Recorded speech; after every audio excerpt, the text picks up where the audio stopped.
Gravação iniciada. Obrigada. Bom dia a todos. Nós estamos aqui em continuação na nossa reunião de julho, do mês de julho, né, de 2021. Estamos iniciando o dia 28 de julho de 2021, período da manhã, né, a nossa sessão do dia 28 de julho de 2021, período da manhã. Então, nós, como sempre, vamos iniciar aqui pelas preferências, que são aqueles processos em que há patronos aguardando na sala de espera para fazer sustentação oral ou acompanhamento. Na sequência, nós vamos para o vídeo gravado, temos ainda um hoje pela manhã, e aí sim, vencida essa etapa, voltaremos, então, ao curso normal da nossa pauta. Eu peço, então, para que o nosso suporte verifique se já se encontra aqui o primeiro processo para o qual houve uma inscrição para a videoconferência, que é o número 36 da pauta. Já pode convidar, se a pessoa estiver presente. O número 36 da pauta é de relatoria do conselheiro Pedro Paulo, recorrente Bioserv S.A., e vamos verificar a sustentação oral, Dr. Gabriel Lacerda Troianelli. Eu peço que verifique se tem esse patrono já se encontra. Sim, presidente, o patrono está na sala e eu irei convocá-lo. E também a procuradora da Fazenda Nacional, doutora Patrícia, que também se inscreveu para acompanhar todos os processos. Item 36 da pauta, Dr. Gabriel Lacerda. Seu processo será julgado agora. Por favor, clicar na mensagem enviada no chat. Item 36 da pauta, Dr. Gabriel Lacerda. Seu processo será julgado agora. Por favor, clicar na mensagem enviada no chat. Doutora Patrícia de Amorim, por favor, clicar na mensagem enviada no chat. Doutora Patrícia de Amorim, por favor, clicar na mensagem enviada no chat. Enquanto isso, eu vou apresentando o colegiado, né? Que estão todos os nossos conselheiros presentes e mais o conselheiro suplente. Então, conselheiro Mário. Bom dia a todos. Conselheira Ana Cecília. Bom dia. Conselheiro Pedro Paulo. Bom dia. Conselheiro João Vitor. Bom dia. Conselheiro Maurício. Bom dia e boa sessão a todos. Conselheiro Marcelo. Bom dia, bom trabalho a todos. Conselheiro Rodrigo, esclarecendo, o conselheiro Rodrigo é o vice-presidente da primeira TO, a segunda Câmara, está aqui para completar o colegiado em face da ausência justificada da conselheira Rita, que está com problema de saúde. Bom dia, bom trabalho a todos.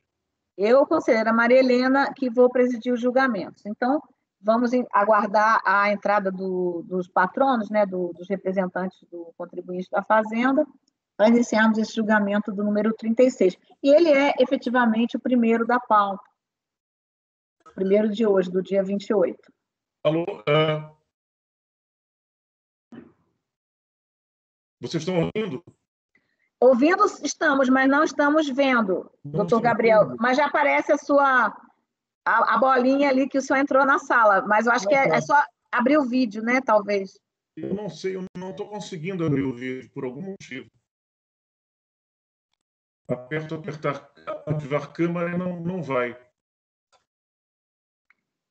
O suporte tem alguma coisa que possa auxiliar o contribuinte? Deixa eu entrar em contato com o meu suporte aqui.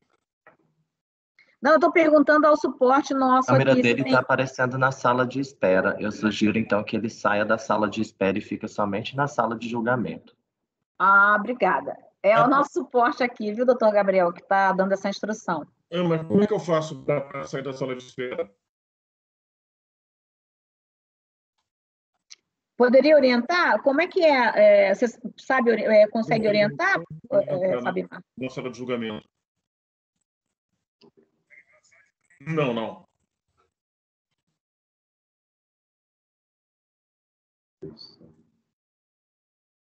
Presidente, eu irei tirá-lo da sala de espera. Ótimo. Obrigada, Fabimar. Ele vai me tirar da sala de espera? Sim, vai. O senhor está conseguindo nos ver? Eu consigo ver as pessoas que estão na sala de espera, eu acho. Certo.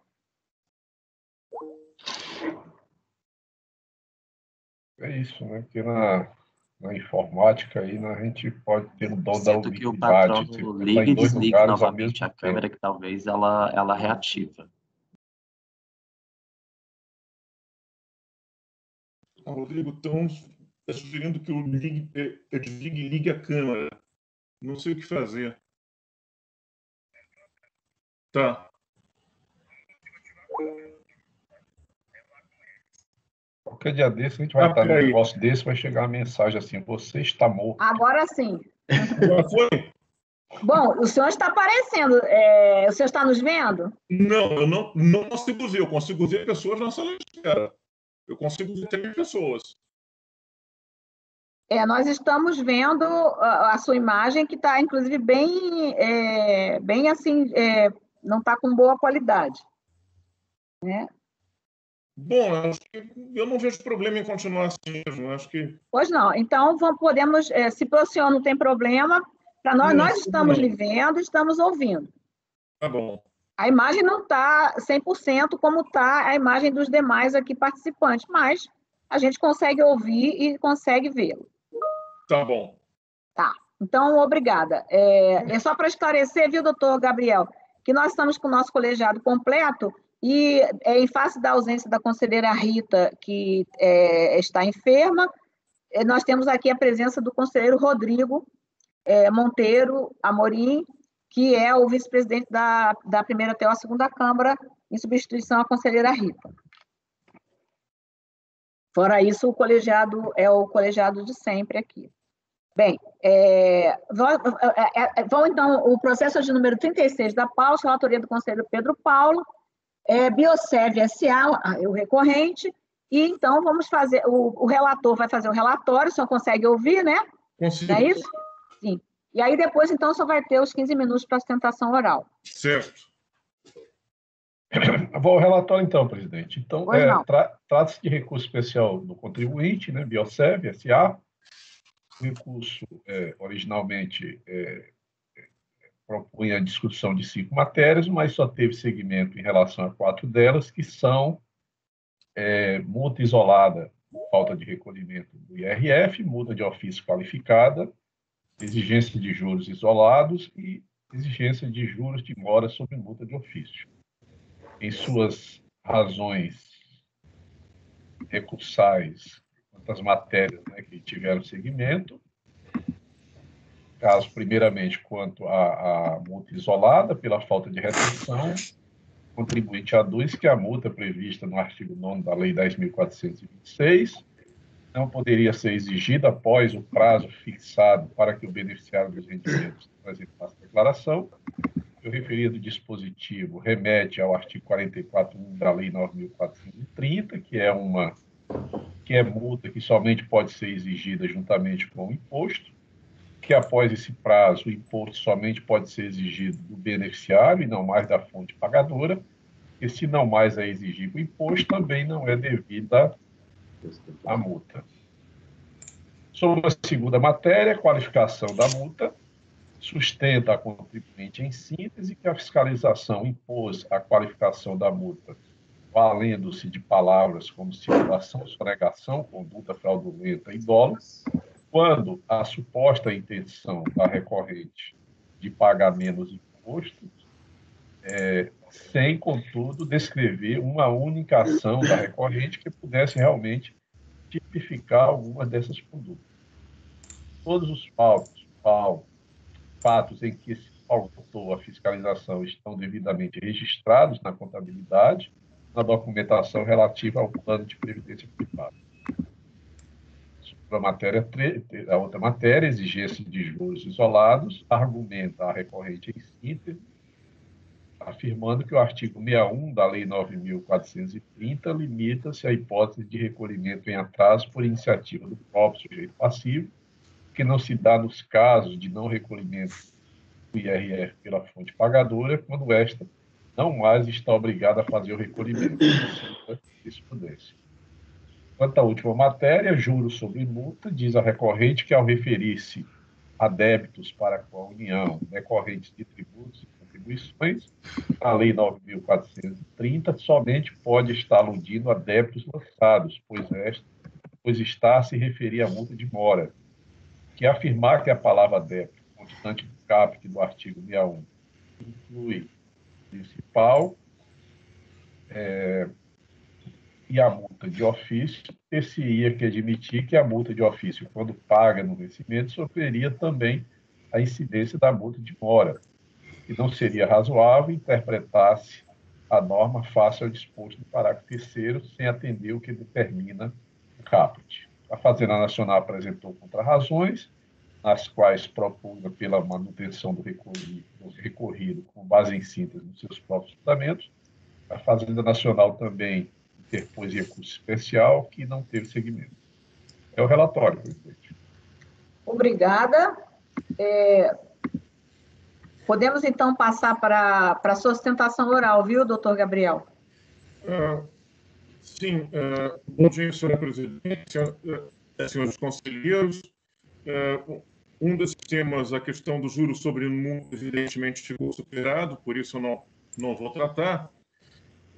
A primeira questão a ser tratada é a do cabimento da multa prevista no artigo 9º da 10.462, depois de passado o prazo de responsabilidade da fonte, ou seja, depois que o obrigado ao pagamento, o verdadeiro contribuinte, ele deve declarar e pagar aquele tributo. No caso, eu gostaria só de observar, essa é uma questão de direito que já é do conhecimento de todos. O julgamento na turma atual se deu por voto de qualidade e o voto do relator, o relator, no caso, por coincidência, foi o conselheiro João Vitor Aldimuth, que na época integrava aquela turma, e o voto dele, que foi vencido por qualidade, ele suscita duas questões bastante interessantes.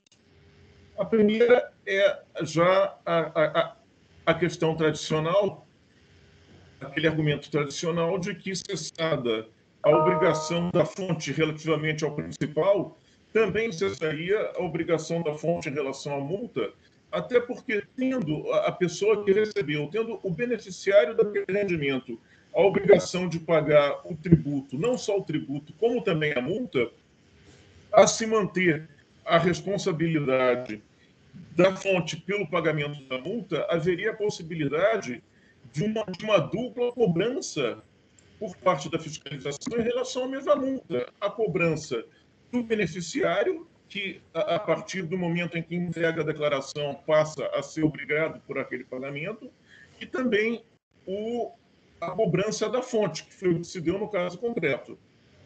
Então, esse é um argumento tradicional acolhido por aqueles que entendem que a multa não seria mais exigível da fonte a partir desse momento. E uma questão que é interessante ele suscita aqui a existência de dúvida quanto à aplicação ou não da multa para a fonte. A própria existência da dúvida, pelo artigo 109 do CTN, por si só, ele já demandaria a exoneração da multa em relação à fonte, porque realmente há uma dúvida objetiva.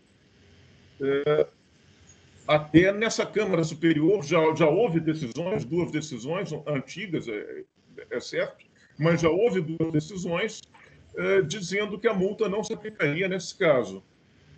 E eu chamo a atenção para um fato curioso. As próprias decisões que ora mantêm a multa, ora exoneram a multa, elas se embasam sempre, ou quase sempre, no parecer normativo COSIT, número 01 de 2002. Quer dizer, o próprio significado do parecer já gera dúvida nos julgadores, já gera dúvida nos intérpretes. Então, essa seria um típico caso de aplicação do artigo 112 do CTN.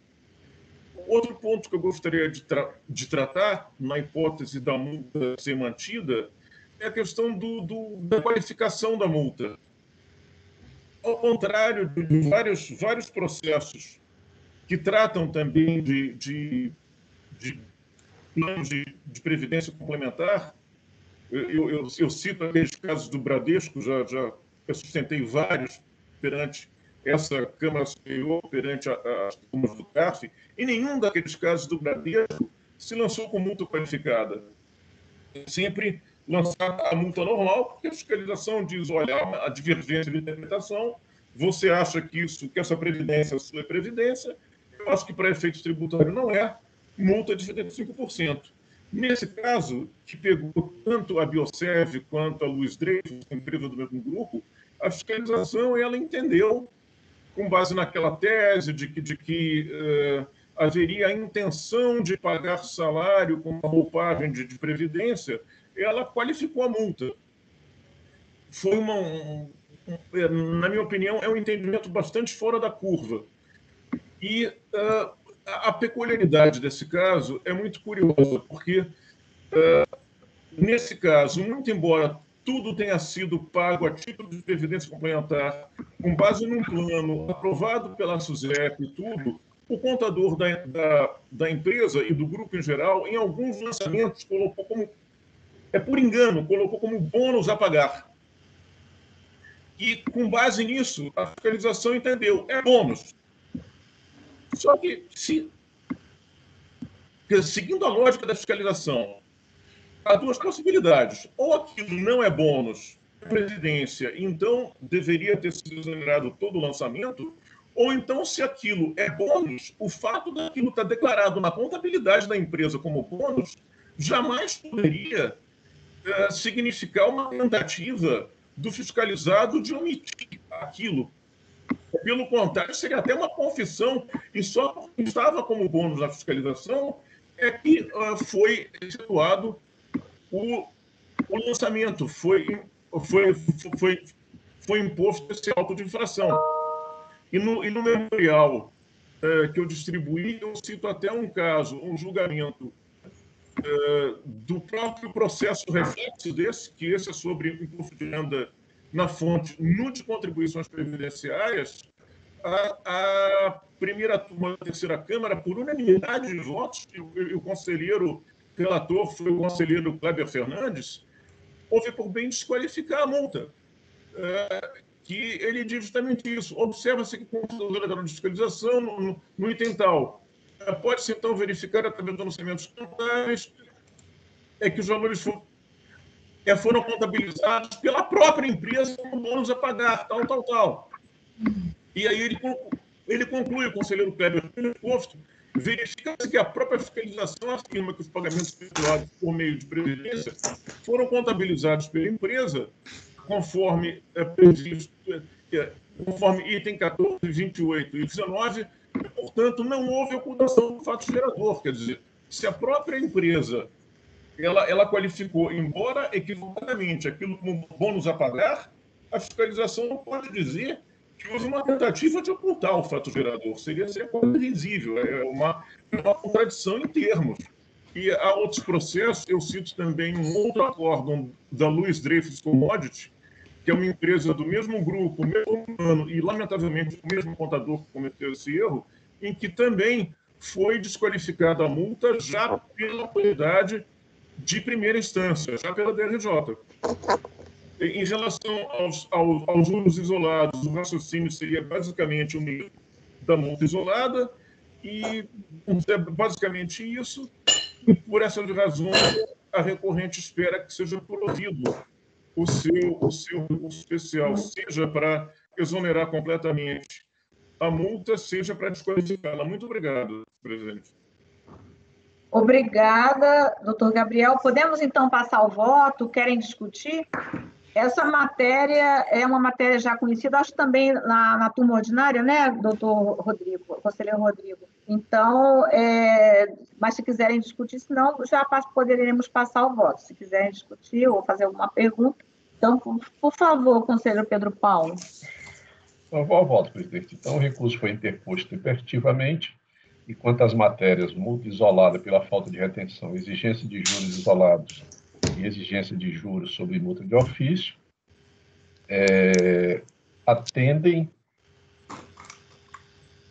atende, né, o recurso aos demais requisitos de admissibilidade. O mesmo, todavia, não ocorre em relação à matéria multa qualificada pelas razões que passo a expor. Primeiramente, registre que, quanto à matéria, o recurso teve seguimento apenas em relação ao primeiro paradigma, Acordo 2301-004-259. Este acordo paradigma trata de lançamento de contribuição social em que houve agravamento e qualificação da multa de ofício, sendo que, no caso da qualificação, o fundamento para a exasperação da penalidade foi a prática reiterada de disponibilizar 29 funcionários graduados, chefes e diretores, plano de previdência complementar, não extensivo à totalidade dos empregados, sem recolher a contribuição social patronal sobre esses pagamentos. O acórdão afastou a qualificação, por entender que a autoridade lançadora não demonstrara a ocorrência de eventual intuito de fraude, devendo prevalecer a presunção de boa-fé.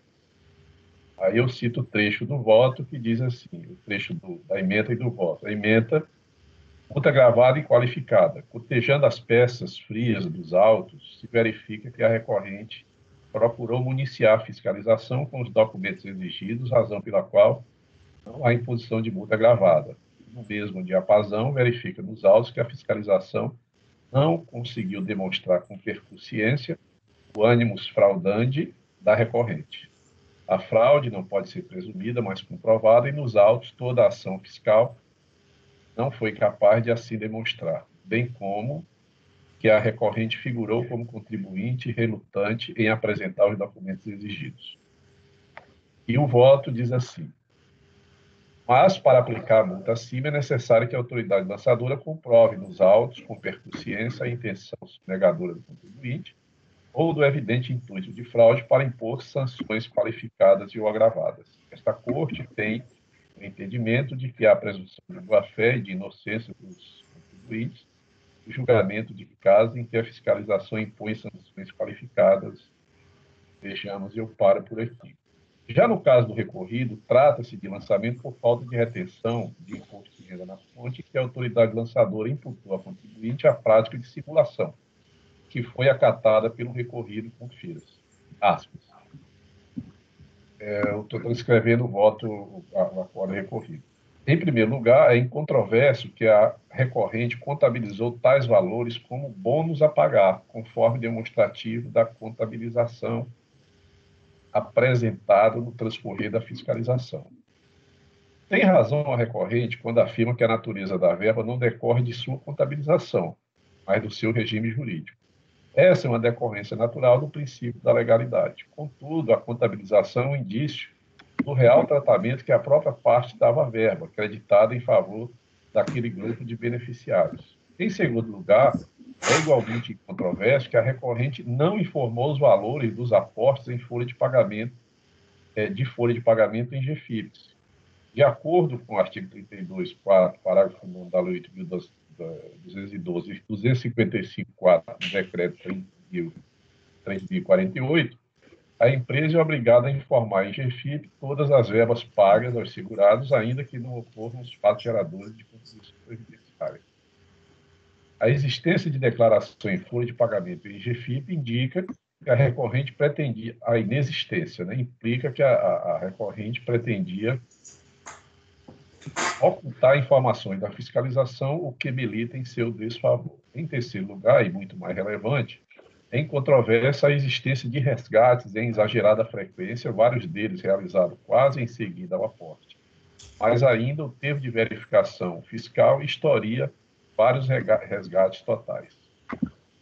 Esta circunstância denota que o plano tinha feição de um contrato de conta corrente ou conta poupança e não de um plano de previdência privada complementar destinado à formação de reserva para a fruição futura.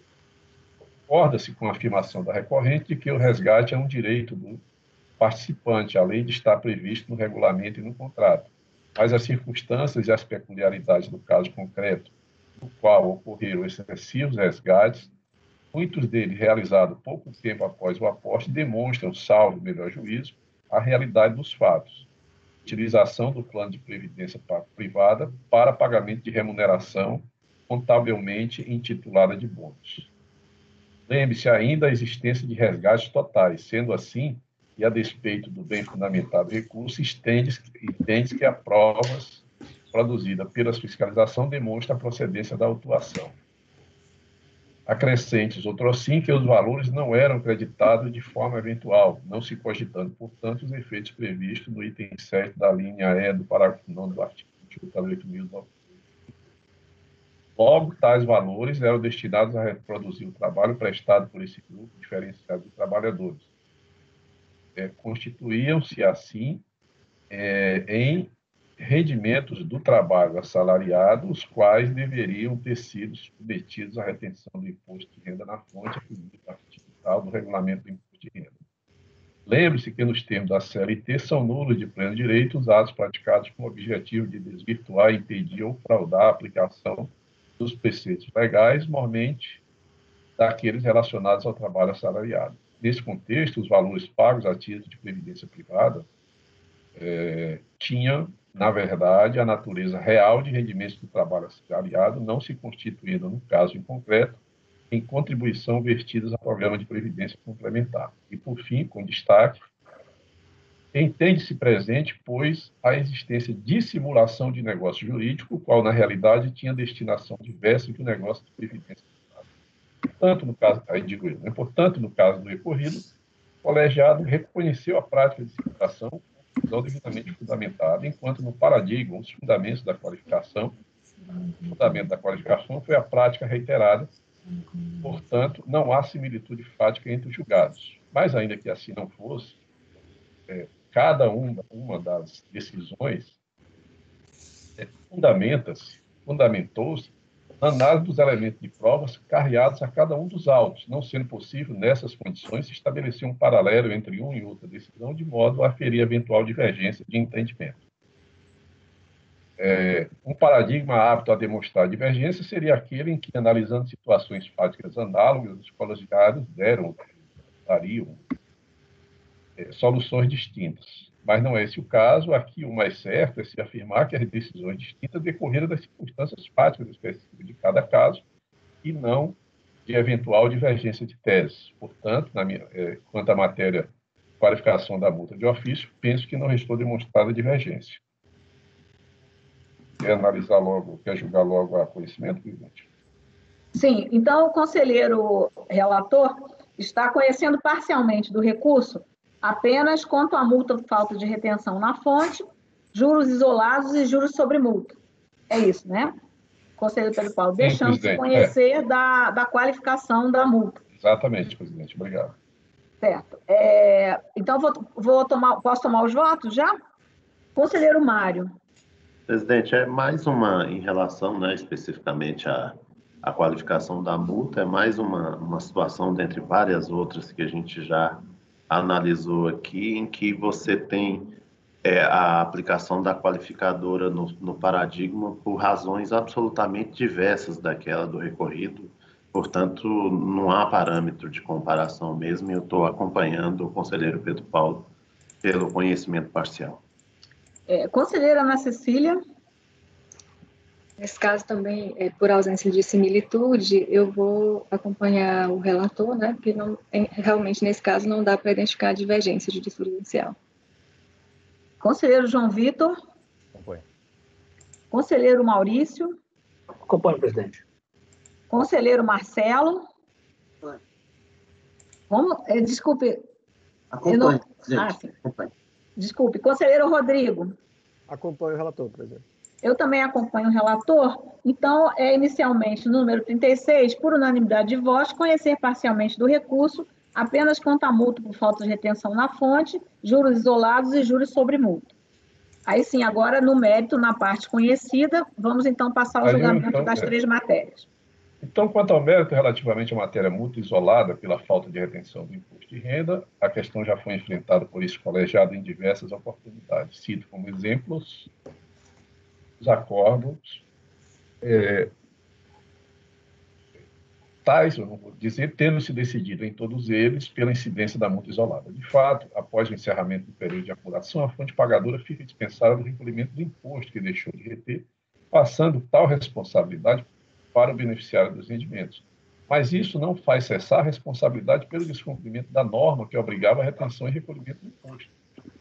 A multa tem previsão no artigo 9º da Lei 10.426, a saber, sujeite-se à multa de que trata o inciso 1 do artigo 44, aplicada na forma do parágrafo 1º, quando for o caso, a fonte pagadora é obrigada a reter tributo ou contribuições no caso de falta de retenção do recolhimento, independente de outras penalidades administrativas criminais cabíveis. Parágrafo 1º, a multa de que trata esse artigo serão calculadas sobre a totalidade ou diferença de tributos ou contribuições que deixar de reter ou recolher ou que for recolhida após o prazo fixado. O artigo 44, deixo de ler, porque eu acho que é conhecido por todos, e digo assim, ora, no caso em que o imposto não é mais exigível da fonte pagadora, apenas para evitar o BID, subsiste a responsabilidade pela infração e, consequentemente, a incidência da penalidade. E aí, sobre o ponto, transcrevo, certo, do voto condutor já referido à CODA 9202.007.147, abro aspas. Como se pode constatar, o artigo 44 acima não trata de multas incidentes sobre imposto cobrado por meio de responsabilidade tributária de fonte pagadora, e sim de penalidades que recaem diretamente sobre o imposto exigido do sujeito passivo na qualidade de contribuinte, que relativamente ao imposto de renda é o próprio beneficiário dos rendimentos.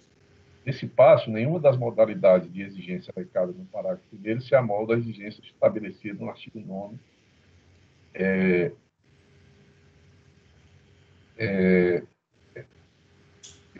nome da lei 10.426, portanto, não há que se falar que este último dispositivo tenha se referido ao artigo 44 da lei 9.400 para tomar em empréstimo algo dos percentuais nele exigidos, 75% e 100%. Isso porque a problemática que envolve a modalidade de exigência das penalidades constantes do parágrafo 1º do artigo 44, vinculadas ao imposto ou exigidas isoladamente, não se coaduna com a multa por falta de retenção na fonte. Esta, quando exigida, obviamente será isolada, eis que o principal, ou seja, o imposto será cobrado na fonte pagadora, mas sim, repita, do beneficiário dos rendimentos. Com essas considerações, constato que a referência feita pelo artigo 9º, ao incisos 1 e 2, 44 da Lei 9.430, está focada nos incisos 1 e 2 do caput e não nos incisos 1 e 2 do parágrafo 1º. Ao contrário, está-se atribuindo à fonte pagadora o papel de sujeito passivo contribuinte do tributo e não de mera intermediária entre este e o fisco, responsabilidade esta conferida pela lei. Ora, se os incisos 1 e 2 do caput do artigo 44 da Lei 9.430 tratam de penalidades aplicáveis ao sujeito passivo de qualidade contribuinte, que no caso do imposto de renda é o próprio beneficiário dos rendimentos, o artigo 9º da Lei 10.426 trata exclusivamente da multa pelo descumprimento da obrigação de reter e recolher o tributo aplicável à fonte pagadora na qualidade responsável. O único elemento passível de empréstimo do artigo 44 para o artigo 9º diz respeito efetivamente aos percentuais de 75% e 50%. Com efeito, não existe qualquer outro liame entre os dois dispositivos legais. E aí, digo eu, assim, embora se afaste, no caso, a exigência do imposto da fonte pagadora em razão de responsabilidade pelo recolhimento passar para o beneficiário dos rendimentos, isso em nada afeta a responsabilidade pela infração, para a qual o artigo 9º da Lei 10.426 prevê a incidência da multa no percentual de 75%. Portanto, a pretensão do recorrente não merece acolhida. Aqui, só para acrescentar uma informação pela histórica, né, é que, na verdade, não há nenhuma previsão específica na lei, nesse caso, porque nunca teve dúvida de que a não retenção do imposto de renda é infração sujeita à penalidade e que o não recolhimento do imposto pelo contribuinte também é sujeito à penalidade. Que se os dois contribuintes cometerem essa infração, os dois são sujeitos à multa. Não há nenhum problema na incidência dessa multa pelos dois contribuintes, pelo conhecimento de infrações distintas. A questão é que esse negócio, historicamente, quem é mais velho na Receita sabe disso, gerava um problema, porque quando você autuava a fonte pagadora para a exigência do imposto e o contribuinte declarava os rendimentos sem fazer a compensação, aí o fisco tinha uma cobrança dupla do mesmo tributo. E apenas por uma questão prática é que se passou a orientar que você, superado o prazo de entrega da declaração, você não formasse a exigência do imposto da fonte pagadora, por uma questão meramente prática, né? Enfim, é só um acréscimo. Eu vou direto ou julgo a cada um, presidente? Não, eu acho melhor julgar cada um, né? Até para anotar o resultado em Não, separado. com relação à multa pela não retenção, estou mantendo a exigência. Bem, podemos então, posso tomar os votos? Aí a gente está julgando primeiramente a multa pela falta de retenção na fonte, tá? A multa cobrada na fonte pagadora. O conselheiro, então, está negando provimento ao recurso. Conselheiro Mário. Acompanho o relator, presidente. Conselheira Ana Cecília. Acompanho. Conselheiro João Vitor. Principalmente após a alteração que foi feita pela Lei 11.488 de 2007, que alterou o artigo 9º da Lei 10.426 de 2002, que trata dessa previsão de multa à fonte pagadora pela falta de retenção de recolhimento do imposto.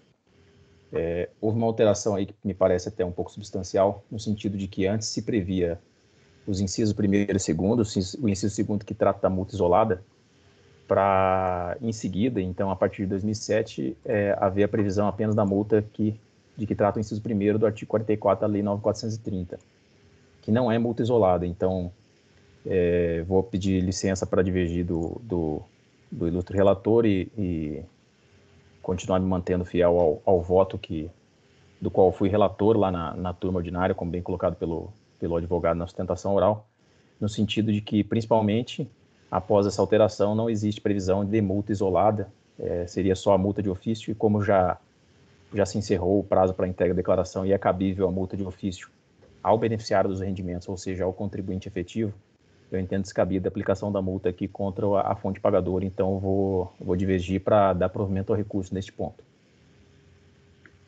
Sim. Conselheiro Maurício. Com o relator, presidente. Conselheiro Marcelo. Acompanho o relator. Conselheiro Rodrigo. Com o relator, presidente. Eu também acompanho o relator por tudo que foi colocado, né, pelo próprio relator e também pela própria sistemática, né, de antecipação, né, a sistemática do imposto de renda é de antecipação. Então, por tudo o que foi colocado, né, já objetivamente, tudo isso conduz à questão de que a multa é exigível sim e nem poderia ser diferente, porque essa é a sistemática do imposto de renda, né? É antecipação tanto para o imposto de renda da pessoa física quanto para o imposto de renda da pessoa jurídica. A sistemática é realmente de antecipação, principalmente em relação aos rendimentos sujeitos ao ajuste. Então, não teria também nenhum sentido existir uma obrigação sem uma sanção, né? Assim, é algo que realmente seria inédito, né? Acho que no direito tributário ter uma sanção, ter uma obrigação sem ter a previsão de uma sanção, caso essa obrigação, principalmente quando está se tratando de entrar no rendimento do outro, né? Entrar no rendimento de um terceiro para reter alguma parte, né? Isso aí, essa obrigação sem uma sanção realmente seria algo bastante vamos dizer assim, inédito, né, no direito tributário. Bem, então eu também voto com o relator. Então, em relação a essa primeira matéria, né, que é o juros sobre... Eu vou fazendo assim, e depois, aí, se for o caso, a gente faz um julgamento, eu faço uma condensação. Em relação à multa por falta de retenção, por maioria de votos, né? Negar provimento ao recurso, tem sido o conselheiro João Vitor que lhe deu provimento. Bom, aí agora passamos para juros isolados, né, conselheiro Pedro Paulo? Então, quanto à exigência dos juros isolados, a discussão sim se a possibilidade de se exigir isoladamente juros de mora nos casos de falta de retenção e recolhimento de IRS. Sustenta a contribuinte que o artigo 61 da Lei 9.430 estabelece a hipótese de pagamento de juros apenas no caso da existência de débito pago em atraso, que não seria o caso em que o imposto não mais seria exigível da fonte pagadora. Tal entendimento, todavia, data máxima venha, carece de um mínimo de consistência lógica e jurídica. É que ele despreza totalmente o disposto no artigo 43 da mesma lei, a saber, pode ser formalizada a exigência de crédito tributário correspondente exclusivamente à multa ou a juro de mora, isolada ou conjuntamente. Aliás, esse artigo também vale para a exigência da multa pelo descumprimento, pelo não retenção, né? Ora, se o artigo 43 prevê a hipótese de incidência de juros a ser exigidos isoladamente, é certo que em tal caso não se exigirá concomitantemente o imposto, mas não é só isso. Vejamos a redação do artigo 61, que eu não vou ler.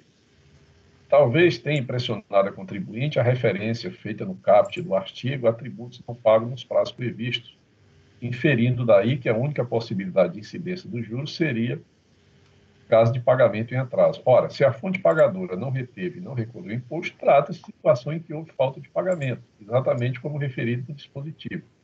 Não mais se exige o imposto, apenas e tão somente para evitar o bis in idem. São devidos, portanto, os juros exigidos isoladamente nos casos de falta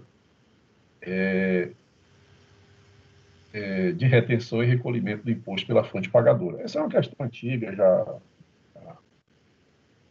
enfrentada por esse Conselho por diversas oportunidades. Então, também em relação a essa matéria, estou negando provimento ao recurso.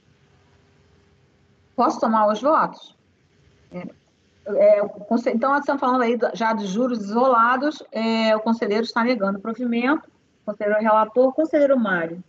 Acompanho o relator. Conselheira Ana Cecília. Acompanho. Conselheiro João Vitor. Eu acompanho e observando que nesse caso, os juros foram calculados só tendo como termo inicial a data de vencimento do imposto e como termo final o 30 de abril do ano calendário seguinte.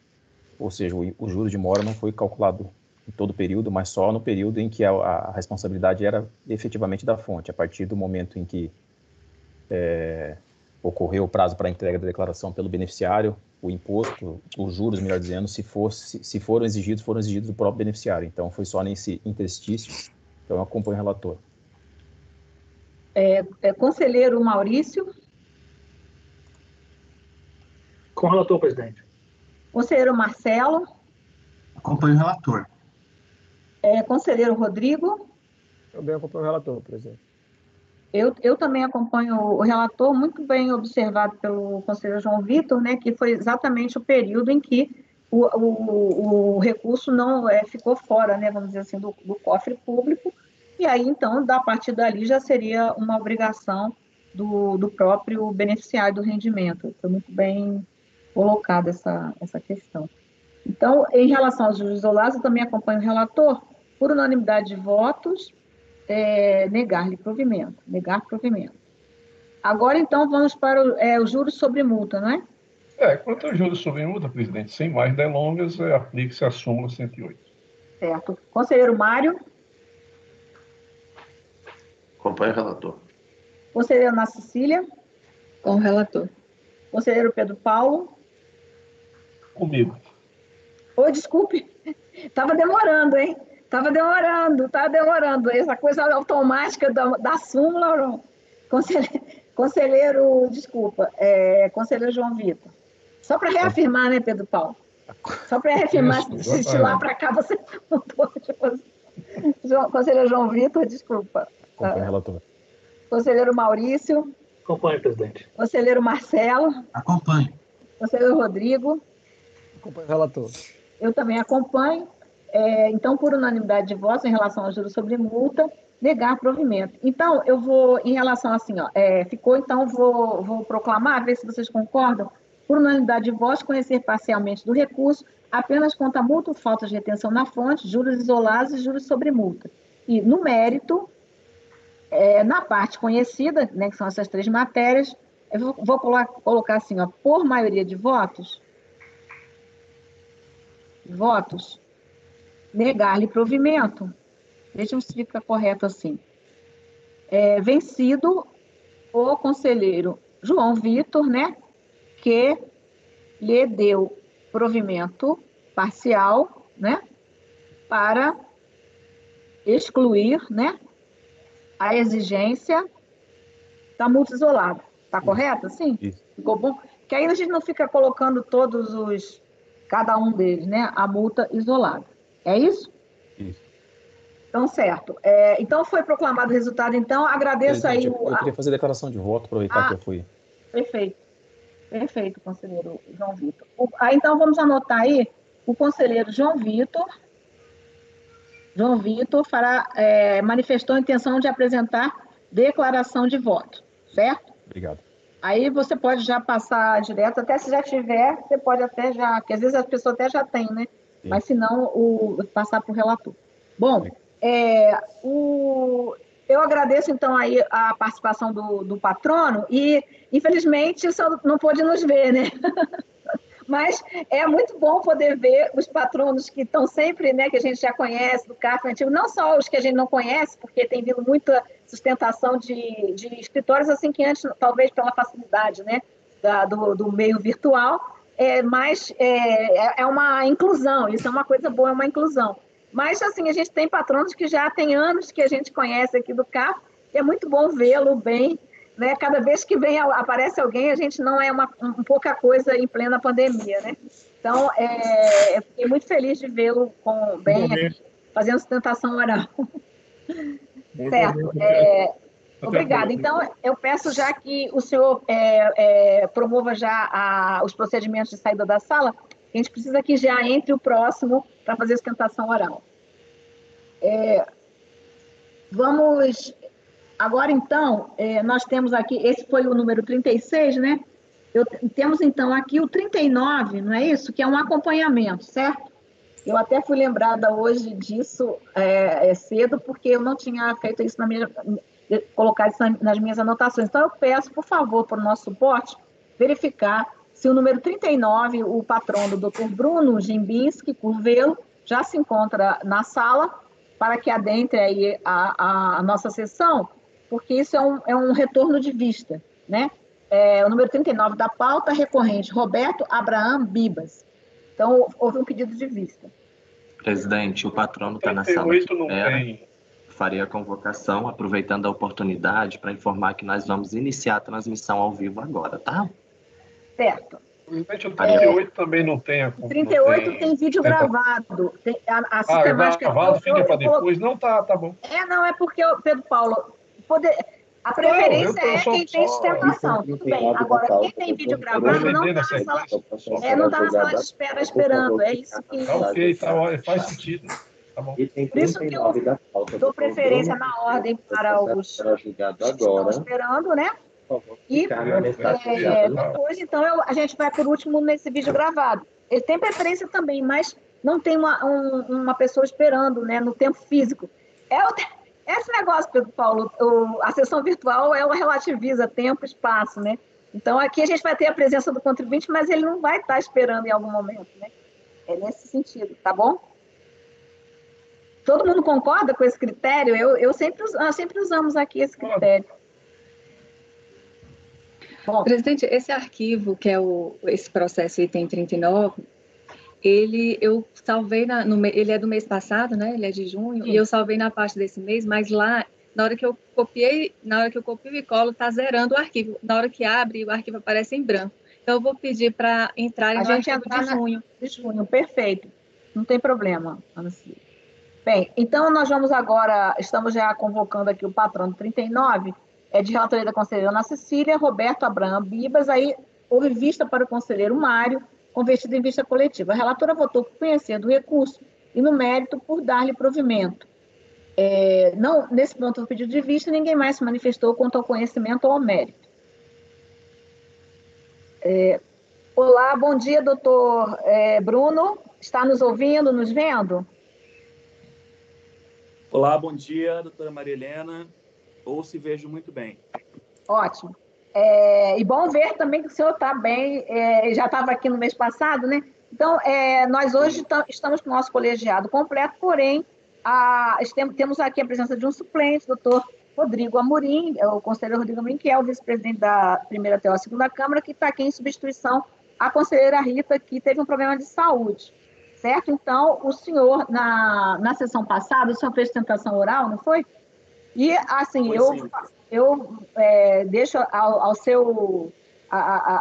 faculto ao senhor a possibilidade de reiterar, nem que seja, se quiser um resumo, enfim, reiterar essa sustentação oral em respeito aqui à presença do conselheiro suplente. Aí fica à sua vontade, tá certo? É porque sempre a pessoa, na vista, se inscreve para acompanhamento, lógico que a pessoa sabe que já fez a sustentação oral, mas, às vezes, como no caso aqui, é impossível ainda para o patrono saber que o colegiado não estaria completo, né, que teria um conselheiro que não participou do início do julgamento, então a gente sempre faculta isso. Aí o senhor que veja o que vai fazer. Bem, aí podemos então... Senhora presidente, desculpa, só para informá-la que, como eu já fiz a sustentação no mês passado e pela matéria ser muito simples, quase enfática, eu vou permanecer só acompanhando e fico à disposição para qualquer esclarecimento. Muito obrigado. Certo. Obrigada. Então, podemos passar para o início do relatório, né, conselheira Ana Cecília? Sim, presidente. Aí a gente, lembrando que está na pasta de junho, que houve um probleminha para a colocação nessa pasta de julho. Ok. Aqui trata-se de recurso especial interposto pelo sujeito passivo, aqui contra o acórdão 2402006004, proferido pela segunda turma da quarta Câmara, da segunda sessão, e abaixo eu estou transcrevendo a ementa do acórdão recorrido, e aí eu menciono que, no que se refere ao recurso de folha 631 seguintes, houve sua admissão por meio do despacho de folha 679 seguintes para rediscutir a possibilidade de exclusão dos valores correspondentes aos honorários advocatícios pagos diretamente pelos compradores de participação acionária no cômputo de seu valor de alienação. Aí abaixo eu faço a transcrição de alguns argumentos trazidos pelo sujeito passivo e a seguir da Procuradoria da Fazenda Nacional. Contudo, eu vou adentrar o meu voto e, se for necessário, eu faço a releitura. Tudo bem, presidente? Tudo bem.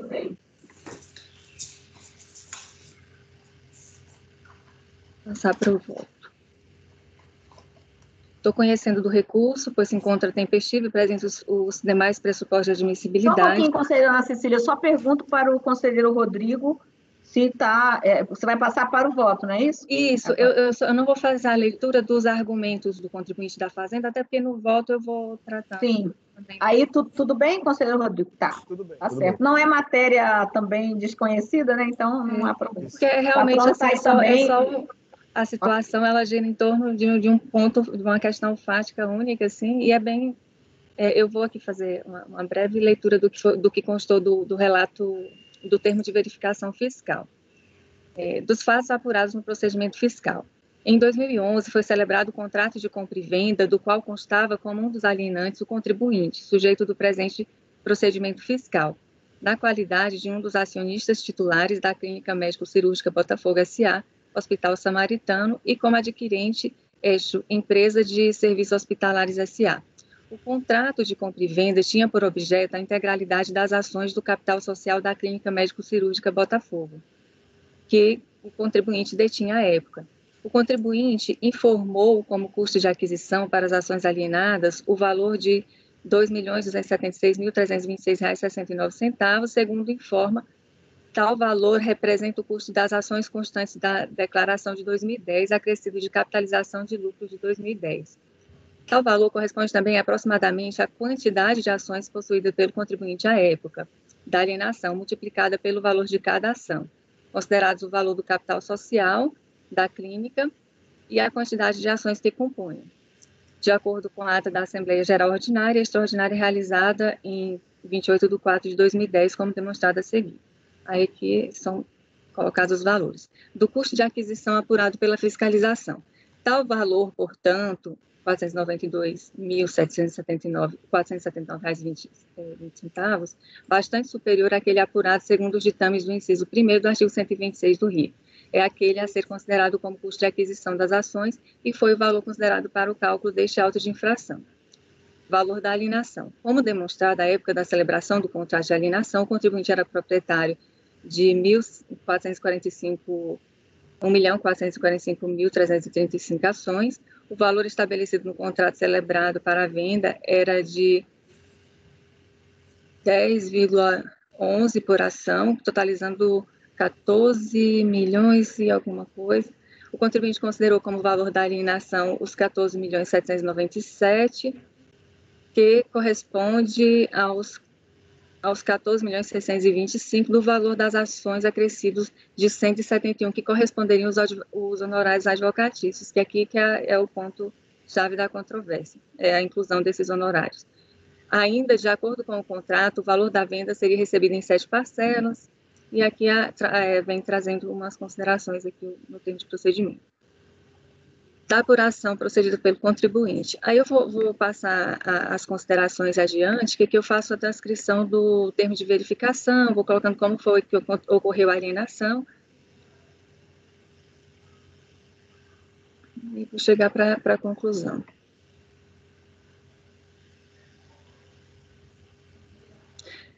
Então, foi apurada a omissão de ganho de capital na alienação de ações não negociadas em Bolsa de Valores. Foi verificada a apuração a menor do imposto de renda sobre o ganho de capital relativo à alienação das ações da clínica médico-cirúrgica, realizado pelo contribuinte em 2011, devido à majoração do custo de aquisição das ações, conforme descrito acima. O imposto de renda apurado por esta fiscalização foi lançado através de 2 autos de infração constantes dos processos de final 2013-08 para imposto com exigibilidade suspensa e de final 2013-44 para imposto lançado com multa de ofício regulamentar, 75% e juros. Então, apesar de toda a situação fática descrita, cumpre destacar que apenas subiu para a discussão do colegiado a matéria atinente à possibilidade de exclusão dos valores correspondentes aos honorários advocatícios pagos diretamente pelos compradores de participação societária no cômputo de seu valor de alienação. Faço pertinente esclarecer que não está em discussão se os valores pagos são ou não, de fato, honorários advocatícios, pois resta incontroverso nos autos essa qualidade em decorrência das provas constantes dos autos. O ponto sobre o qual há controvérsia refere-se unicamente à impossibilidade de os mencionados valores integrarem o valor da alienação para fim de apuração do ganho de capital na venda das ações. Sobre a matéria, a decisão recorrida assim dispôs. No que tange ao efetivo valor de venda das ações a ser considerado no cálculo do ganho de capital, não há previsão legal para a dedução de honorários advocatícios no respectivo valor da alienação, da forma pleiteada pelo recorrente. Em suma, foi esse o argumento central, né, de que não haveria essa possibilidade de deduzir os valores dos honorários. E aí, não obstante os fundamentos citados, entendo de forma distinta acerca do tema, pois o sujeito passivo levou a conhecimento da autoridade fiscal todas as informações relativas aos valores envolvidos na operação realizada, acompanhadas da documentação comprobatória, a partir da qual a fiscalização utilizou o seu poder dever de efetuar o lançamento e, por conseguinte, o contribuinte representado por advogado teve condições de se insurgir juridicamente acerca do procedimento fiscal. Portanto, ainda que o sujeito passivo tenha se equivocado ao proceder à apuração do ganho de capital, isso não se consubstancia em óbice à discussão jurídica do tema dentro do devido processo legal. Quanto aos honorários advocatícios, a decisão recorrida assevera que não há previsão legal para a dedução dos honorários. Contudo, entendo que as normas regentes do tema, apuração de ganho de capital, incluem somente o valor da alienação das ações, de modo que se trata de uma questão de não incidência, como depende dos próprios dispositivos da IN SRF 84 de 2001, citada pelo acórdão recorrido abaixo transcrita. Então, estão sujeitos à apuração do ganho de capital as operações que importam a alienação a qualquer título de bens ou direitos ou cessão ou promessa de cessão de direitos à sua aquisição. E aí, o inciso traz essas considerações. O artigo 19 também considera-se o valor de alienação, o preço efetivo da operação de venda ou de cessão de direitos. Assim como os honorários advocatícios emanam da prestação de serviços e não ingressaram ao patrimônio do sujeito passivo, não estão abrangidos pela citada norma, uma vez que não integram os bens móveis alienados, as ações do capital social da Clínica Médico-Cirúrgica Botafogo. Portanto, deve ser considerado para o cálculo do ganho de capital o valor efetivamente relativo à alienação das ações. Então, diante do exposto, voto por conhecer do recurso e, no mérito, dar-lhe provimento.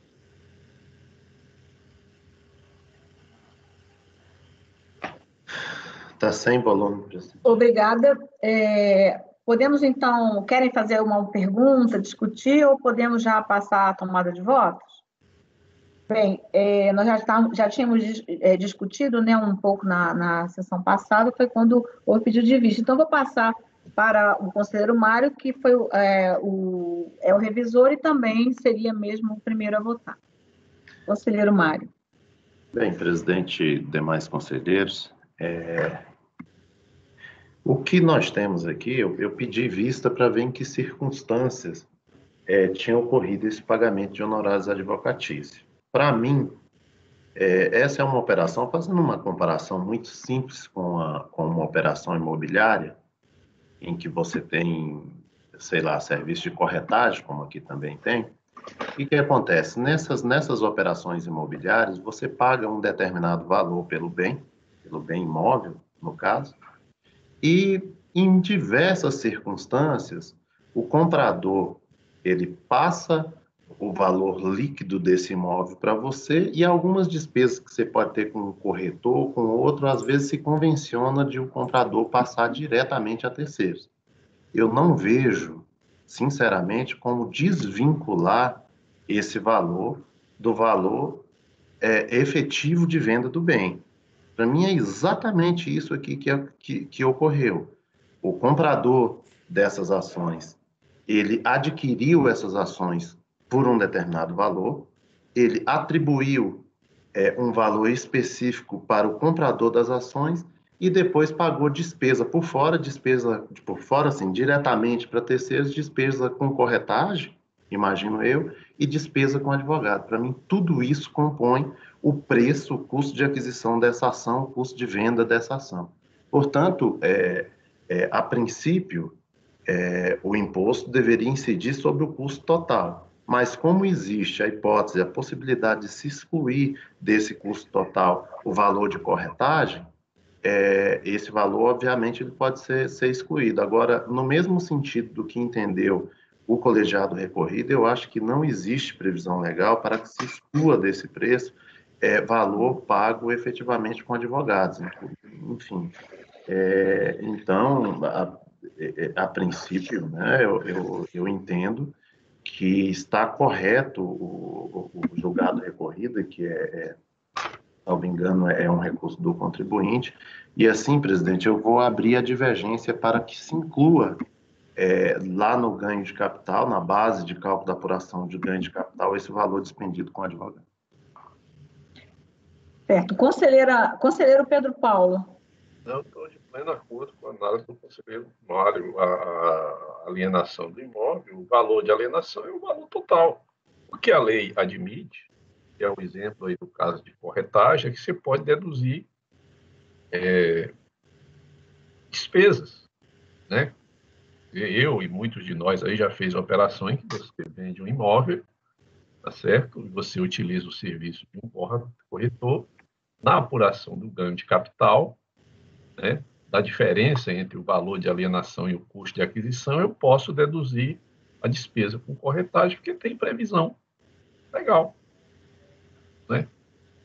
Só que não tem previsão legal para dedução de honorários advocatícios, né? Assim como não tem previsão legal para dedução de, sei lá, perito, para dedução de agrimensor, né? Quer dizer, o fato de você... Então, não há... quanto que integra o valor de alienação, eu não tenho dúvida, assim como a corretagem integra o valor de alienação, né? O que a lei admite é a possibilidade de dedução na hora de apuração do ganho de capital. E a lei não prevê a possibilidade de dedução de honorários advocatícios, né? Então, acompanha a divergência simples. Conselheiro João Vitor. Presidente, o que para mim tinha suscitado uma certa dúvida era o seguinte: se essa despesa com honorários advocatícios era uma despesa do comprador. Então, uma despesa no sentido de que o comprador havia contratado, por exemplo, o advogado e ele havia custeado essa despesa. Se fosse essa a hipótese, aí eu não teria dúvidas de que os honorários, não é que eles seriam excluídos do valor da alienação, é que eles simplesmente não integrariam, porque isso é uma despesa que não não é um valor que foi contratado pelo vendedor, é um valor que ficou a cargo do comprador. Então, numa situação hipotética de eu estar vendendo uma participação societária, mas o advogado, o comprador é que redige o contrato e contrata o advogado, eu simplesmente concordo, essa despesa é efetivamente do comprador, então eu entenderia nessa hipótese que esse valor não integraria o valor de alienação. Neste caso concreto, contudo, e pelo que eu bem me recordo do que foi até discutido na sessão passada, eu analisei o processo e verifiquei agora novamente, o próprio vendedor, quando foi intimado lá na fase de fiscalização, ele trouxe essa despesa de honorários como se fosse uma despesa dele. E realmente ainda existe previsão legal para a dedução desse tipo de despesa, ao contrário do que existiria em relação aos corretores. Então, peço licença aí para divergir da relatora e acompanhar a divergência. Ok. Conselheiro Maurício? Eu acompanho a divergência e só complementando que tanto é que ele informou esse valor no custo, no valor de alienação, né? Como pontuou o João anteriormente, né? Que realmente leva a crer que a despesa era efetivamente em função do serviço prestado a ele alienante, né?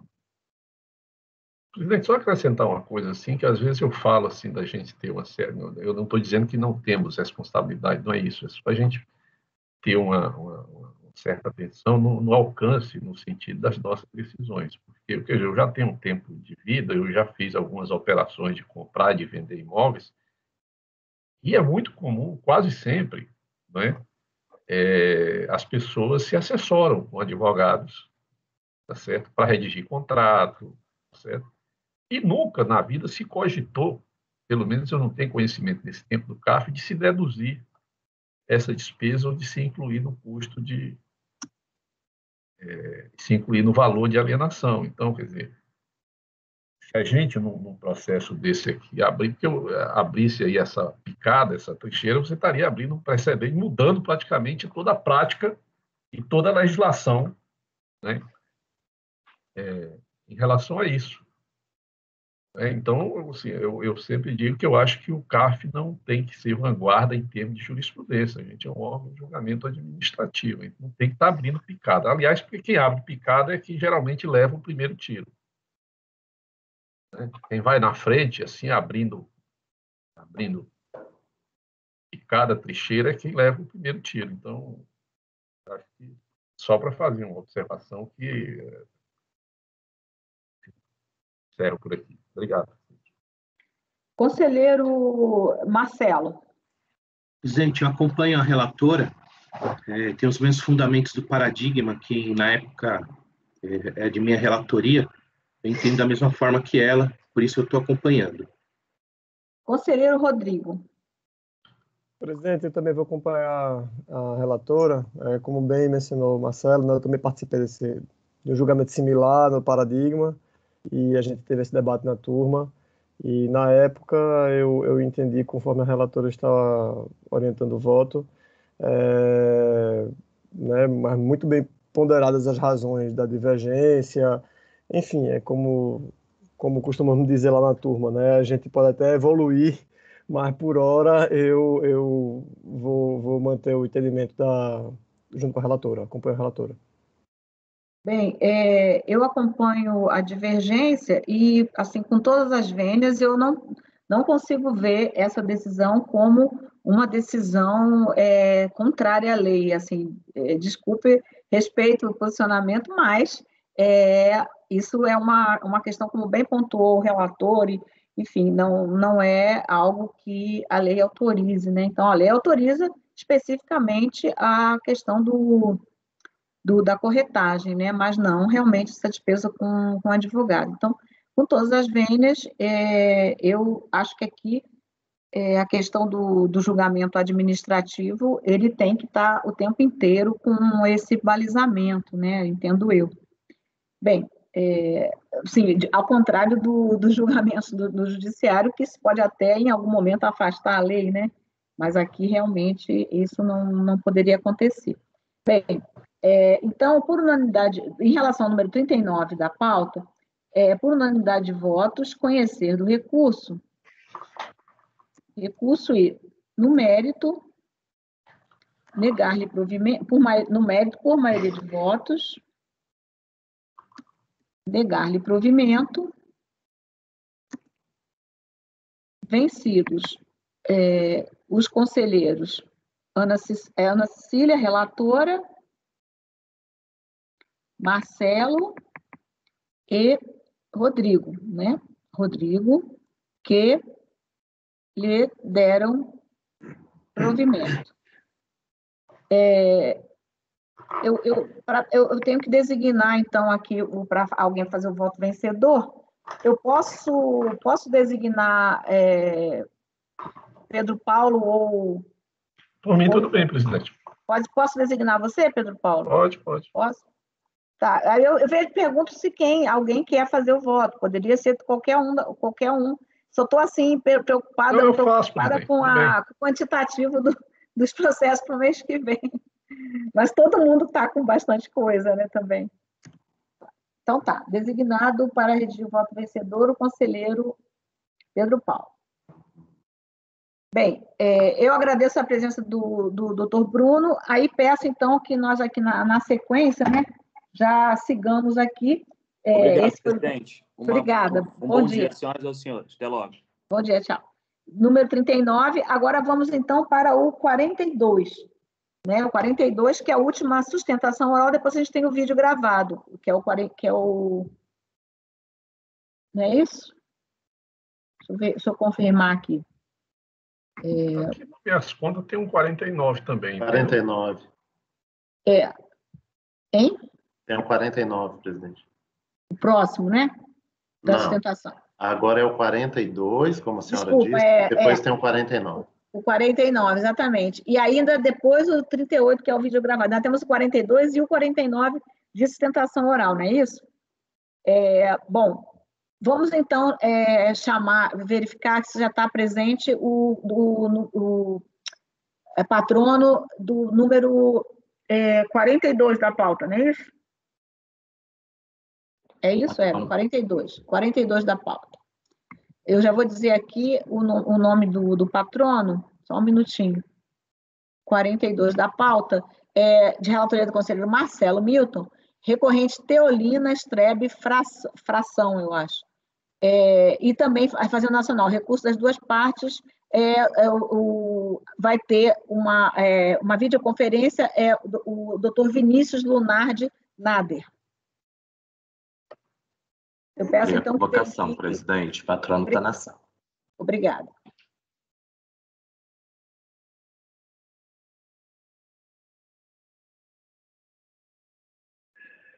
Item 42 da pauta.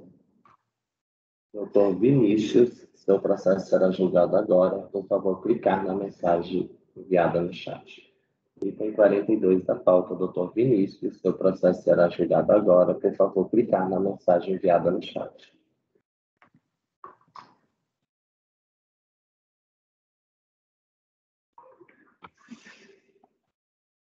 Patrono convocado, presidente. Obrigada. Doutor Vinícius, bom dia. Bom dia, senhora presidente. O senhor está nos ouvindo e nos vendo? Sim, senhora. Tá, ótimo, então. Então, nós vamos agora julgar o processo para o qual o senhor se inscreveu para fazer a sustentação oral, relatoria, número 42 da pauta, relatoria do conselheiro Marcelo Milton, recorrente Teolina Strebe Fração e Fazenda Nacional. Então, o relator, doutor Marcelo, vai fazer o relatório, e aí depois, então, o senhor vai ter os 15 minutos para fazer a sua sustentação oral. Ok. Podemos, então, conselheiro Marcelo, por favor. Sim, presidente. Bom dia a todos. Trata-se de recurso especial da Fazenda e do contribuinte. O recurso voluntário, na época julgado, ele discutiu o lançamento correspondente à omissão de ganho de capital na alienação de participação societária na empresa Expresso Mercúrio S.A., a AT&T Brasil. Descrevo a ementa do recurso do acórdão recorrido. Ambos os recursos são tempestivos. No caso da Fazenda Nacional, ela discute a exclusão da multa lançada sobre a parcela dos valores depositados em juízo. No caso, ela entende, por suas razões, se o valor não foi depositado integralmente, segundo as normas tributárias vigentes, é inquestionável a aplicação pela autoridade fiscal de multa de ofício e juros de mora sobre todo o tributo lançado. E, no caso, ela requer o provimento do recurso para ser reformado o acordo nesse ponto. O contribuinte apresentou contrarrazões em relação ao apelo, vou deixar para o patrono do contribuinte tratá-las. Em relação ao recurso especial do contribuinte, foi dado seguimento em relação à seguinte matéria: ganho de capital, alienação de participação societária, isenção. Também vou deixar, em relação a essas razões, para o contribuinte tratá-las na tribuna virtual. A Fazenda Nacional foi intimada para apresentar contrarrazões. No mérito em si, ela destaca que, em relação, no caso, deve se aplicar, por conseguinte, o princípio tempus regit actum, afastando-se no tocante as cotas alteradas por incorporação de reservas de lucros, após 31/12/83, a norma isentiva prevista no Decreto-Lei 15.10/76. Aqui é aquele caso de ações bonificadas, a isenção de ações bonificadas, que nós já tratamos aqui, tá? Mas eu vou, e no caso, nas razões, contra-razões da Fazenda, ela pede a negativa de provimento ao recurso do contribuinte. Sendo esse o relatório do necessário, presidente. Obrigada. Obrigada. Podemos, então, passar para a sustentação oral, por favor, doutor Vinícius. Muito obrigado, senhora presidente, na pessoa de quem cumprimento todos os integrantes dessa turma. Bom dia a todos. Pretendo separar a sustentação oral, basicamente, em relação ao recurso especial da Fazenda e também em relação ao recurso especial do contribuinte. Em contrarrazões ao recurso especial da Fazenda Nacional, o contribuinte alega, e eu vou chamar a atenção somente a esse ponto, para não tomar o tempo dos senhores conselheiros, em relação à questão do conhecimento do recurso. Chama atenção em razão de que o acórdão recorrido se utilizou do entendimento da súmula 132 do CARF, conhecida de todos, de modo que o recorrente pleiteia seja não conhecido o recurso especial da Fazenda Nacional, em razão da vedação imposta pelo artigo 67, parágrafo 3º do regimento interno. As razões são bastante objetivas, não vou me estender além do que já explanado. Em relação ao recurso especial do contribuinte, peço licença para apresentar as razões, porque há realmente uma certa divergência de entendimento em relação a essa matéria, isenção de imposto de renda sobre as ações bonificadas, e o que se espera é que se faça uma nova reflexão sobre o tema, a partir das razões que vêm sendo apresentadas nesse recurso e em outros casos precedentes, para que se possa, de algum modo, evoluir no entendimento do tema, e por essa razão se justifica a sustentação oral no caso concreto. O acórdão recorrido ele não reconheceu o direito adquirido à isenção prevista no Decreto-Lei 1510/76, sobre o seguinte argumento: que as ações recebidas em bonificação após 31 de dezembro de 83, elas não poderiam cumprir a condição temporal prevista na regra de isenção, que é a permanência por 5 anos no patrimônio do contribuinte até a entrada em vigor da Lei 7713 de 88, que expressamente revogou a isenção prevista no referido decreto. O ponto aqui é que há uma grande discussão acerca da natureza jurídica das ações recebidas em bonificação. Ao contrário do aumento por subscrição particular, o aumento de capital previsto no artigo 169 da Lei 6404 importa em mera troca entre contas de balanço patrimonial. Não há qualquer desembolso por parte do acionista e ingresso de valor de bens ou valores na empresa. As ações são recebidas de modo gratuito, Não há aumento de patrimônio da empresa ou do acionista, ambos continuam absolutamente iguais. Isso foi demonstrado através de um exemplo numérico nas razões recursais. Em outros termos, o que ocorre? Existe uma movimentação, né? A conta de lucros ou reservas para acrescentá-la à conta do capital social. A própria Lei 6404, nesse artigo 169, ela traz opções à companhia quando pretende deliberar sobre a capitalização de lucros ou reservas, né? Então, são 3 as hipóteses aqui. A primeira seria a alteração do valor nominal das ações, que está previsto na primeira parte do caput. A segunda seria, que é o caso dos autos aqui, a distribuição de ações em bonificação, segunda parte do caput. A terceira seria o aumento de capital sem modificação no número de ações e sem modificação do seu valor nominal, porque nesse caso seria inexistente. Considerando a própria determinação legal, no entendimento da recorrente fica demonstrado que, ao contrário do que sustentou o acórdão recorrido, não há qualquer subscrição de novas ações pelo recorrente, pelo simples fato de que sequer era necessário o recebimento de ações em bonificação, permitindo-se, por exemplo, a simples alteração do valor nominal das ações já existentes.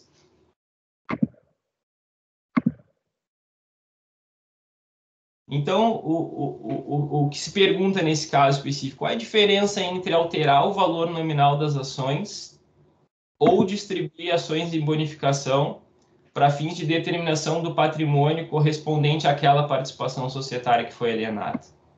No entendimento da recorrente, não há qualquer diferença.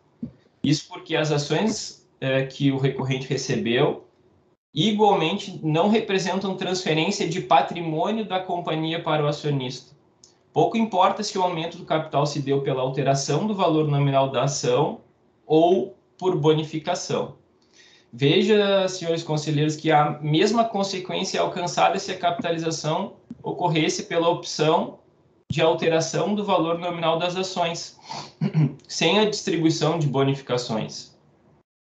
Por força disso, no entendimento do recorrente, cai por terra a alegação do acórdão recorrido, que é o fundamento, pois é evidente que a nova quantidade de ações que o recorrente passou a deter com a distribuição das ações bonificadas representa a mesma participação percentual sobre o mesmo patrimônio que detinha antes da capitalização. Assim, ao contrário do acórdão recorrido, a valorização das ações não significa, do ponto de vista jurídico, aquisição ou subscrição de novas ações, como prevê a regra de isenção do artigo 4º do Decreto-Lei 1510 de 76, a justificar a exigência, então, do cumprimento da condição de permanência das ações bonificadas por 5 anos no patrimônio do contribuinte, pelo simples fato de que são apenas uma extensão das ações pré-existentes e representam o mesmo patrimônio antes havido. E não foi sem razão que a regra de isenção utiliza o termo participação, ou seja, faz expressa menção quanto à aquisição de ações cuja característica principal importe em aumento da participação societária. Se a norma de isenção assim previu, como poderíamos interpretar de modo a considerar que o recebimento de ações em bonificação seria um dos casos de subscrição ou aquisição nela previstos, pois que nenhuma participação seria acrescida à já existente pelo contribuinte? E aqui um ponto bastante importante que, salvo o melhor juízo, não foi enfrentado nos casos precedentes já julgados pelo CARG. Não se pode confundir a valorização da participação societária, levada a efeito pela capitalização de reservas e lucros, com subscrição ou aquisição de nova participação societária. O aumento do patrimônio líquido ocorrido em um exercício anterior apenas fez com que a participação societária do acionista alcançasse um valor patrimonial maior naquele momento, pois, como visto, independente da deliberação acerca do destino a ser dado à conta de reserva, as ações do acionista, no caso aqui a recorrente, se valorizaram em função simplesmente dos bons resultados havidos na companhia. Tal valorização, posteriormente transformada em uma distribuição de ações em bonificação, em nada altera o valor patrimonial das ações pré-existentes. Ou seja, o patrimônio é o mesmo, porém dividido por um número maior de ações, em sendo distribuídas ações em face dessa capitalização. Portanto, nas hipóteses de ações recebidas em bonificação, o que sustenta aqui a recorrente é que a condição temporal da regra de isenção não se aplica, pois não é possível adquirir aquilo que já se possui, o patrimônio já é do contribuinte, na medida em que o fato de aumentar o número de ações pela capitalização de lucros ou reservas não altera a participação ou o patrimônio. E aqui um ponto bem interessante, e que talvez a discussão toda realmente se funde na natureza jurídica das ações recebidas em bonificação, e a resposta que o contribuinte entende adequada para esse caso é a fonte do direito societário para definir essa questão, e não o direito tributário como o direito de sobreposição. Eu trago, e isso consta nas razões recursais, um breve trecho da doutrina de um eminente parecerista na área do direito societário, o professor Luiz Gastão Paes de Barros Leães, que ele traz uma definição bastante clara e objetiva que corrobora as razões aqui trazidas pelo contribuinte. Abro aspas.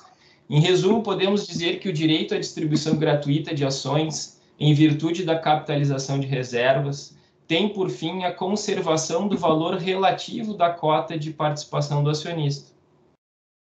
Antes do aumento do capital social, os acionistas já participavam do patrimônio líquido da sociedade, gerador do contravalor do capital majorado.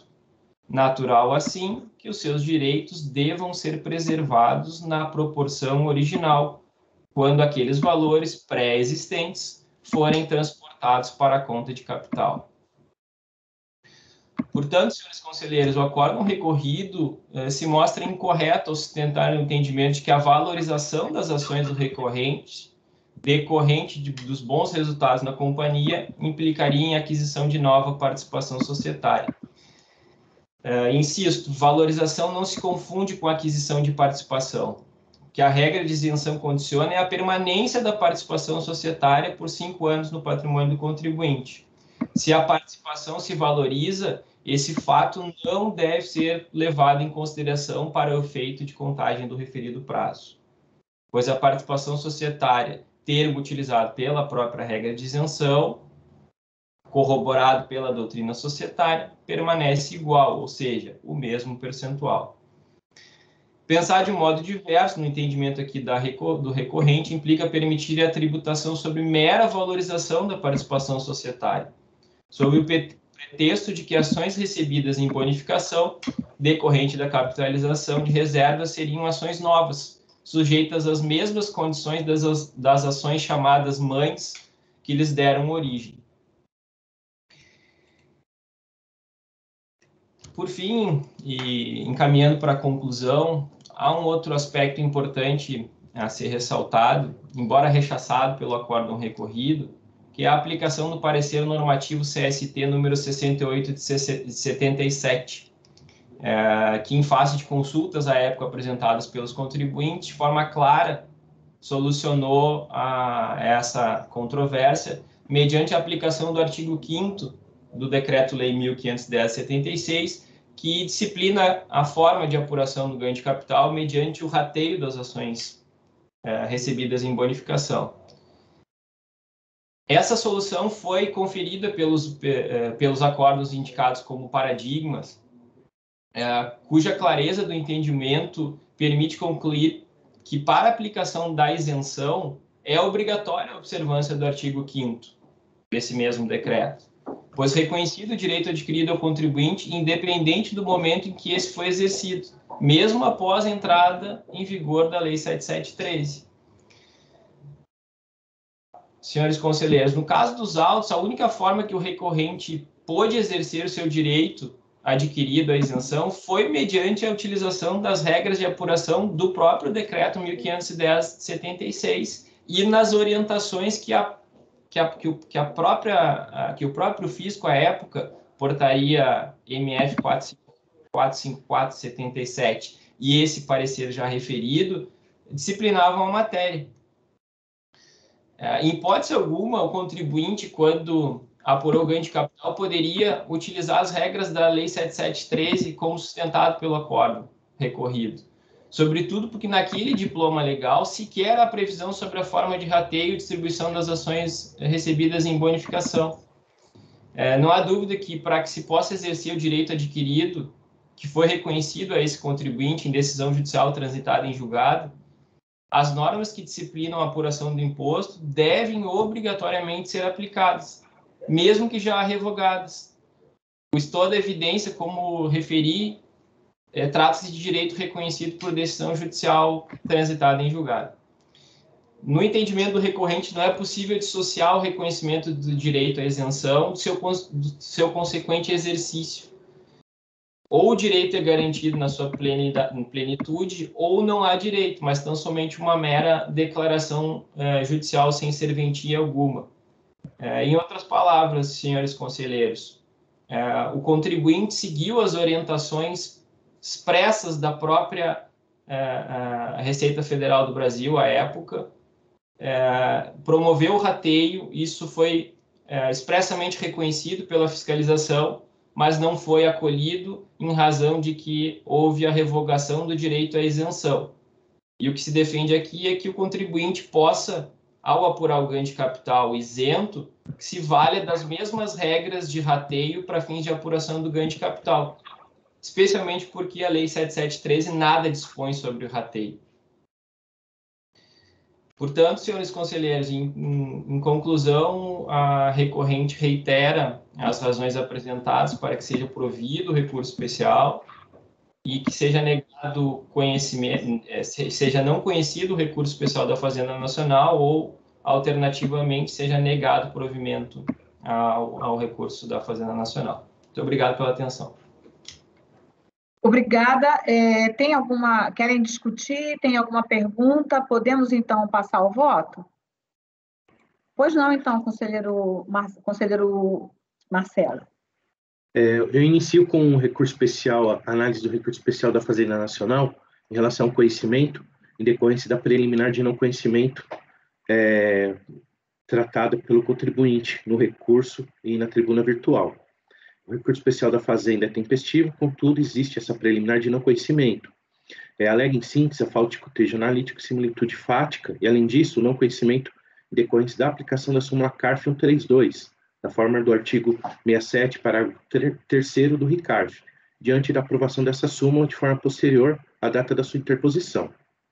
Quanto ao paradigma 103, aqui o início 103, tal paradigma adota como razões de decidir para a manutenção da multa e juros o seguinte fundamento, com destaques desse relator.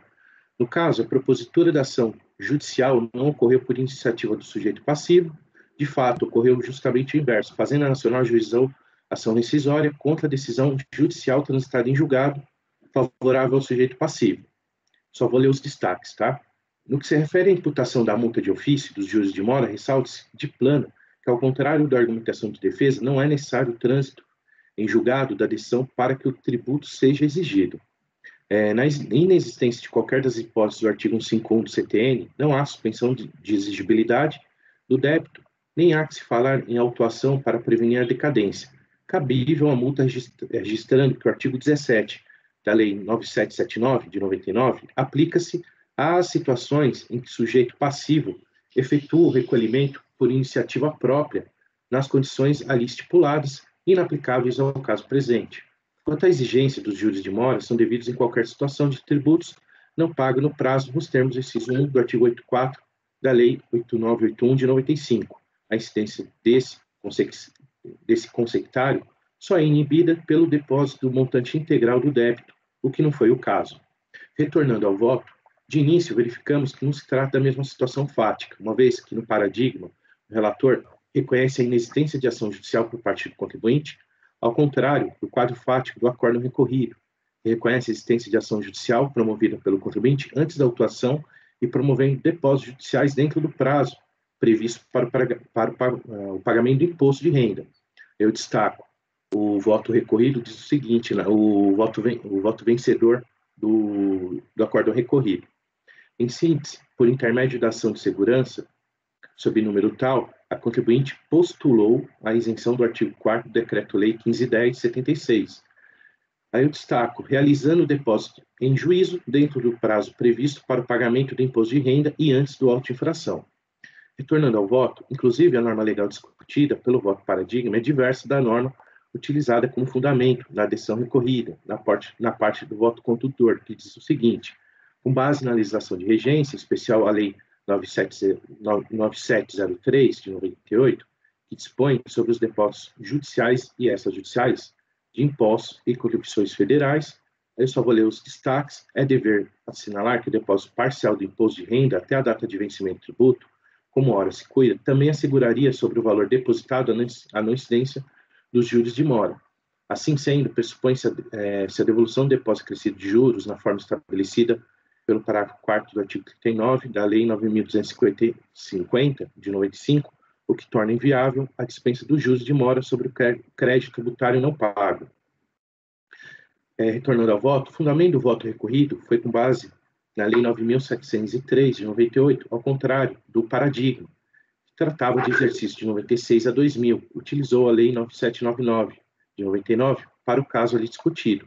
Portanto, entendo que não houve a demonstração da similitude fática e jurídica quanto à legislação que deve ser interpretada e no começo desse paradigma. Quanto ao paradigma, no começo aqui 201, no mesmo sentido que o paradigma anterior, entendo que não merece acolhimento o recurso especial da Fazenda, que defende que a multa de ofício é devida, argumentando que essa somente seria elidida caso tivesse havido o depósito do montante integral dos tributos. Tal paradigma versou sobre a situação em que o lançamento foi realizado em função da contribuinte ter efetuado depósitos judiciais em valores menores dos que foram apurados pelo fisco e fora do prazo regulamentado pela legislação. O voto condutor considerou que, não tendo sido efetuados os depósitos no montante integral do crédito tributário, não há o que se falar em suspensão da exigibilidade do crédito, tampouco no afastamento da multa de ofício e dos juros de mora. Contudo, o acórdão recorrido entendeu que, no caso, a multa não deveria incidir sobre o valor depositado judicialmente, ao contrário do paradigma, que, além de tratar de situação muito diferente do presente caso, seria a incidência de PIS, não revela a similitude fática necessária para a análise da interpretação divergente. Outro sim, pela leitura do voto vencedor recorrido, nessa parte, fácil constatar que encontra-se de acordo com os termos da súmula CARF 132, que assim estabelece. No caso de lançamento de ofício sobre débito objeto de depósito judicial em montante parcial, a incidência de multa de ofício de juros de mora atinge apenas o montante da dívida não abrangida pelo depósito. Portanto, não conheço do recurso especial da Fazenda Nacional. A senhora quer... Sim, a gente tem que julgar separado mesmo, cada um é um recurso. É só uma dúvida, essa problemática dessa multa, né, que é em relação ao depósito judicial, o depósito judicial não tem a ver com o recurso do contribuinte, certo? Com a matéria do recurso do contribuinte. Ela está fora do judiciário, a matéria do recurso. No caso, sim, presidente. Sim, porque essa multa da ação judicial tem a ver só com o direito adquirido, é isso? Com a questão do direito adquirido? Ele efetuou o depósito do valor da questão do direito adquirido e questionou essa parte, inclusive, até peço para o patrono, né, salvo o melhor juízo, até me corrigir, tá? Houve o mandado de segurança para questionamento das ações até 83.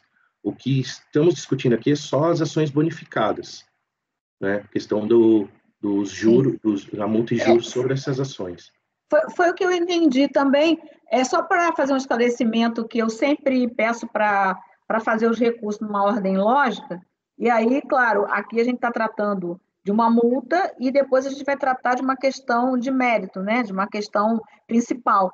E aí, só para ficar claro que uma não tem a ver com a outra. Do contrário, aí a gente primeiro julgaria o do contribuinte para depois julgar a multa, é só isso.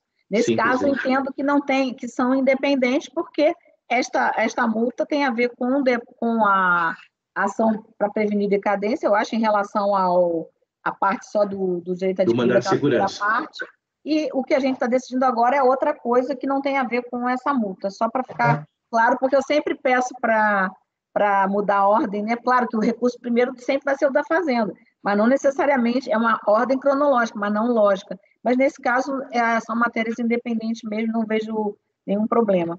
Não sei se alguém vê algum problema nisso. Bom, então o conselheiro está não conhecendo do recurso, aí é o caso dos juros, desculpe, da adesência de multa, no caso de depósito judicial. Temos até a questão da súmula, né, que foi posterior, né, ao recurso e à admissibilidade do recurso. Realmente, a súmula foi anterior. Aliás, a súmula, a admissibilidade é anterior à súmula.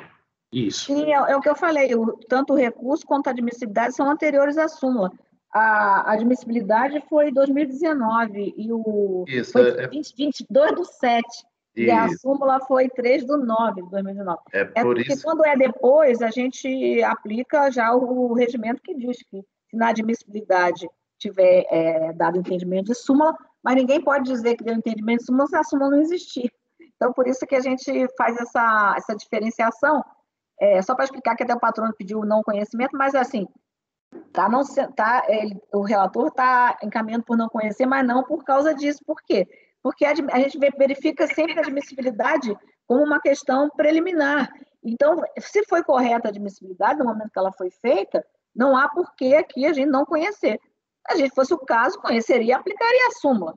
Mas tem uma outra motivação aqui para o não conhecimento. Mas nós já tivemos casos já de admissibilidade já feitas posteriormente à súmula, em que se percebe que não se sabia, não se percebeu que havia uma súmula, talvez, às vezes, pela muita proximidade no tempo, né?